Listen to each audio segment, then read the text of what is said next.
Hey, it's Soul, and today we're going to cover what is probably not all of the class and power related changes coming in the 9.0.5 PTR. Please note that everything that you learn here is likely to change into who knows what by the time 9.0.5 goes live. And with all that said, do the like and subscribe thing and let's go.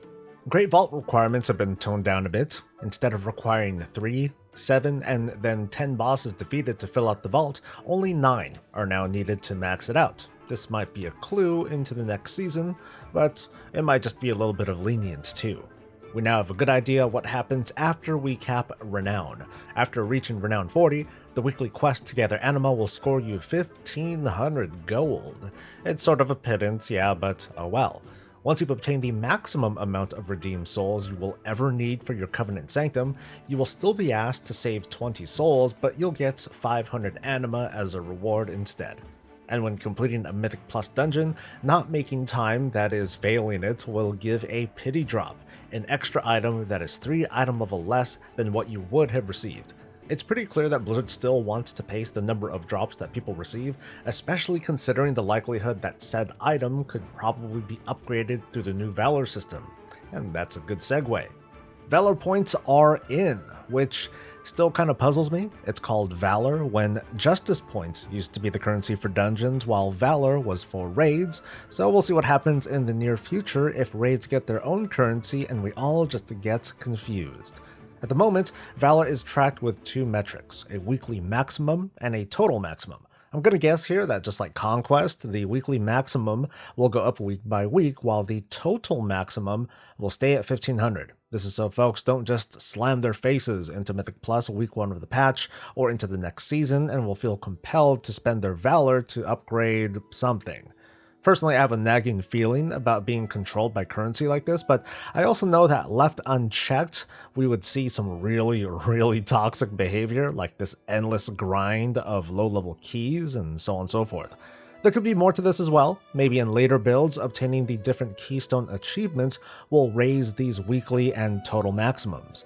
Wowhead has been able to data mine some preliminary upgrade costs and values which you are welcome to look at on their page, which I'll link in the description. But spoiler alert, the estimated values are horrifying. However, since this was data mined and not testable, I don't want to hold Blizzard to these values just yet.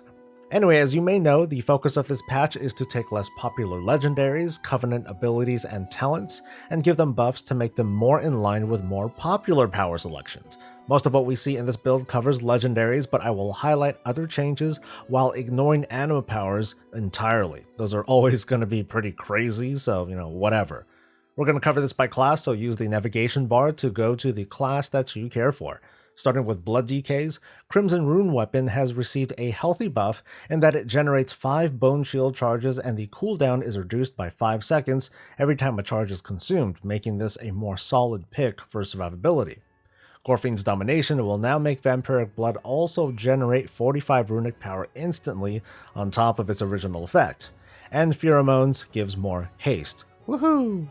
Vampiric Aura gives a bit of a boost to Vampiric Blood with additional leech and a longer duration, but I don't know if this effect will also pass to party members as the original power did.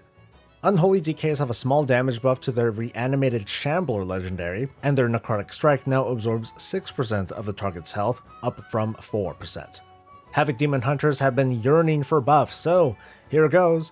Unbound Chaos's bonus damage has been doubled. Burning Wound now deals additional front-loaded damage and double the bonus damage from Immolation Aura. We know that the Necrolord power Fodder to the Flame is changing from an active to a passive ability. Now we know that the preliminary proc per minute is 1.58, so it's a bit over a minute and a half down from the original 2-minute cooldown. Their Dark Glare Boon legendary now has double the proc rate, which should greatly improve its effectiveness. Feral Druid's Cat Eye Curio now gives additional energy. Frenzy Band has its effectiveness improved by 50% from the cooldown reduction to the additional damage. Wild Growth got a buff. Woohoo, good for them. And Verdant Infusion now gives more uptime into the target's HOTS. Beast Mastery Hunters might have been waiting for this one. A bunch of their legendaries were buffed, including Dire Command and Flamewaker's Cobra Sting, which had their proc rates doubled. Kapla, I think I said that right. Well, it's been reworked. If I'm reading this right, when applying Barb Shot, that is, not refreshing or stacking the buff, it'll totally reset the cooldown on kill command.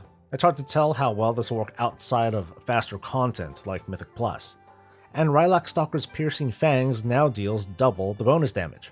Now for Arcane Mages, Arcane Harmony increases the bonus damage from a total of 105% to a total of 144%.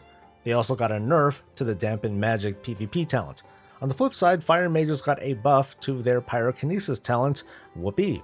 Molten Skyfall and Sun King's Blessing was buffed to proc about 30% more often. Frost also got similar treatment, with the Cold Front Legendary letting Frozen Orb proc twice as quickly, while Freezing Winds will grant a Fingers of Frost proc 5 times during a Frozen Orb, up from 3.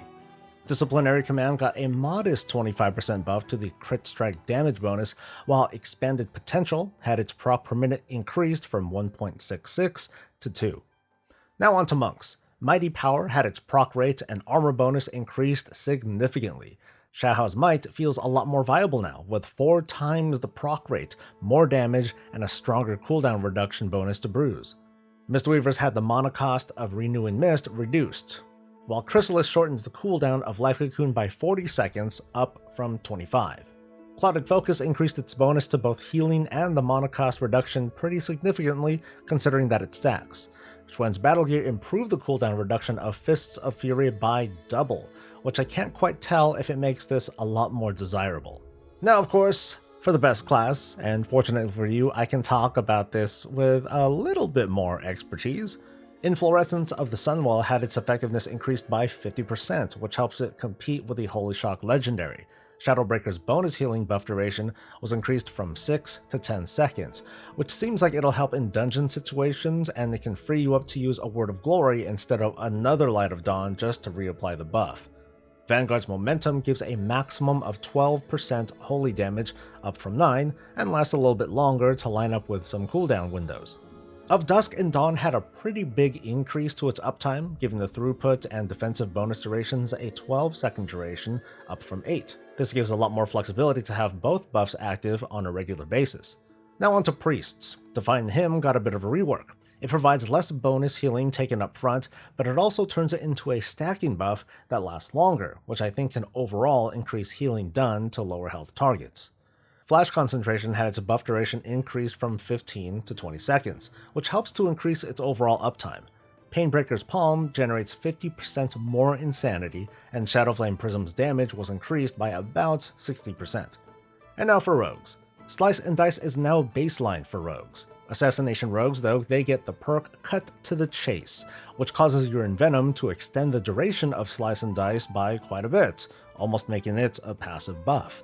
Doomblade had its bonus damage increased by 50%. Dustwalker's Patch also procs faster than before. Deathly Shadows grants a bigger damage bonus for longer, while the Tiny Toxic Blade got an even bigger buff. Greenskin's Wickers and Guile Charm each got a 50% buff to their bonus damage.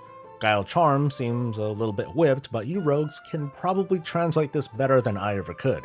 The Rotten also got a buff, which I find more noticeable. Their Venthyr ability, Flagellation, seems to have gotten a rework to make it much simpler. It applies a 12-second debuff, and during that time, spenders deal damage, and you get a haste buff. I think this needs just a little bit more explaining than the tooltip suggests, so it's hard to judge how much of an improvement this is. Shaman got a pretty sizable buff to their Earthshock and Earthquake, but Lava Burst was kind of nerfed in both Resto and Elemental specs. Lava Lash for enhancement was also nerfed a bit.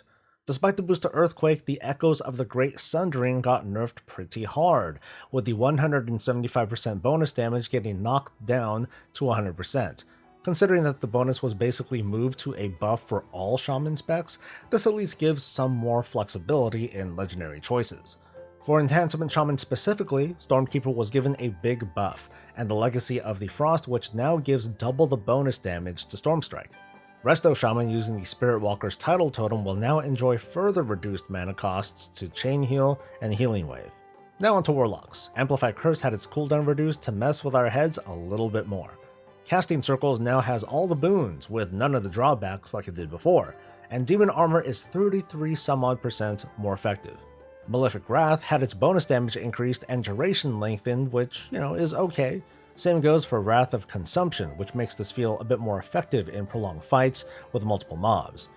Bale Spider's Burning Core gives a pretty significant increase to Demon Bolt damage. Grim Inquisitor's Dread Calling helps Dreadstalkers feel like more of a nuke to save, and Implosive Potential now allows for some pretty monstrous haste thanks to the increased duration. Personally though, I think I still mostly prefer the versatility of Double Hand of Gul'dan's. Alright warriors, let's see if Blizzard's doing you justice in this build. Battlelord now interacts with Overpower instead of Slam, and basically grants more rage. Enduring Blow is now a bit more reliable at making the enemy vulnerable, and for longer. And Exploiter seems to put Mortal Strike back to more regular use thanks to doubling the bonus damage. Cadence of Fujiera is a bit more forgiving with the increased duration, giving more uptime and more room for errors, or running away from stuff, and more. The same was done to the Will of the Berserker. Shield Wall got a slight rework because of the Unbreakable Will Legendary. It now adds a second charge of Shield Wall, which makes me pretty jealous. This is great for situations like fighting a Prideful and for whatever reason it's taking too long to kill. Reprisal was also reworked. It makes your charge and intervene proc shield block, a revenge proc, and extra rage, which is pretty sweet. And that's it with the changes so far. Let us know how you feel in the comments below. Again, keep in mind that each build can easily redefine our opinions, but what do you think of this direction so far? I appreciate you watching, so please, one more favor, like the video if it was useful, and subscribe for more of this and all things Warcraft. We'll see you next time. Until then, stay safe, stay healthy, and stay breezy.